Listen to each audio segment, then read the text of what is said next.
നൊയമ്പുകാലം 3-ാം വാരം വ്യാഴം. ഇന്നത്തെ സുവിശേഷത്തിൽ നമ്മൾ കാണുന്നത് പിശാചുക്കളുടെ തലവനായ ബീൽസബലിനെ കൊണ്ടാണ് താൻ പിശാചുക്കളെ ബഹിഷ്കരിക്കുന്നത് എന്ന തൻ്റെ പ്രതിയോഗികളുടെ കുപ്രചരണത്തിനെതിരെ ശക്തിയുക്തം പ്രതികരിക്കുന്ന യേശുനാഥനെയാണ്.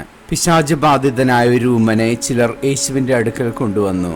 യേശു അവനിലെ പിശാചിനെ ബഹിഷ്കരിച്ചതോടെ ഊമൻ സംസാരിക്കാൻ തുടങ്ങി. അത് ജനങ്ങളെ തീർത്തും അത്ഭുതപ്പെടുത്തി. എന്നാൽ എന്തിലും ഏതിലും കുറ്റം മാത്രം കാണാൻ ശ്രമിച്ചിരുന്ന അവിടുത്തെ പ്രതിയോഗികൾ യേശു പ്രവർത്തിച്ച ആ മഹാത്ഭുതത്തിൻ്റെ മാഹാത്മ്യം തെല്ലും മനസ്സിലാക്കാതെ പിശാചുക്കളുടെ തലവനായ ബീൽസബേലിനെ കൊണ്ടാണ് അവിടുന്ന് പിശാചുക്കളെ ബഹിഷ്കരിക്കുന്നതെന്ന് പ്രചരിപ്പിക്കാൻ തുടങ്ങി. ഇത്തരം ഒരു കുപ്രചാരണത്തിനെതിരെയാണ് യേശുനാഥൻ ശക്തിയുക്തം പ്രതികരിക്കുന്നത്. യേശുവിൻ്റെ കാലത്ത് ജീവിച്ചിരുന്ന ചില റബ്ബായിമാരും പുരോഹിതന്മാരും പിശാചുക്കളെ ബഹിഷ്കരിച്ചിരുന്നു. അതിനായി അവർ ഉപയോഗിച്ചിരുന്ന മാർഗം പിശാച് ബാധിതരെ കഠിനമായി പീഡിപ്പിക്കുക എന്നതായിരുന്നു.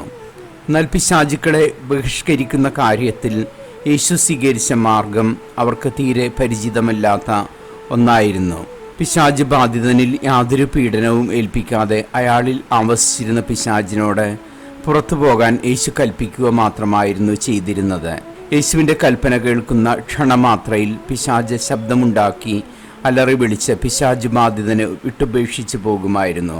ഊമനായ പിശാച് ബാധിതൻ്റെ കാര്യത്തിൽ അന്ന് സംഭവിച്ചതും അതുതന്നെയായിരുന്നു.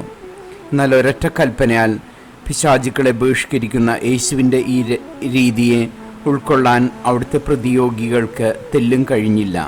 അതിനാൽ യേശു പിശാചുക്കളുടെ തൻ്റെ സഹായത്തോടെയാണ് പിശാചുക്കളെ ബഹിഷ്കരിക്കുന്നതെന്നുള്ള ഒരു കുപ്രചാരണം അവർ യേശുവിനെതിരെ പ്രചരിപ്പിച്ചു.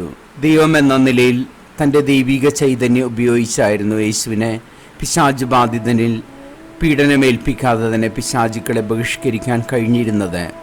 എന്തെന്നാൽ ദൈവം നിൽക്കുന്നിടത്ത് പിശാചുക്കൾക്ക് പ്രസക്തിയില്ലാതാവും. അതിനാൽ ആവും വേഗം അവയ്ക്ക് ദൈവത്തിൻ്റെ സാന്നിധ്യത്തിൽ നിന്ന് ഓടി അകലേണ്ടിയിരിക്കുന്നു. യേശുവിൻ്റെ മറുപടിയിലും ഇത് പ്രസ്പഷ്ടമാണ്. അവിടുന്ന് പറയുകയാണ്, പിശാചുക്കളുടെ സഹായത്താൽ ആർക്കും പിശാചിനെ ബഹിഷ്കരിക്കാനാവില്ല. എന്തെന്നാൽ പിശാചുക്കൾ ഒരിക്കലും പിശാചുക്കൾക്കെതിരെ തിരിയുകയില്ല.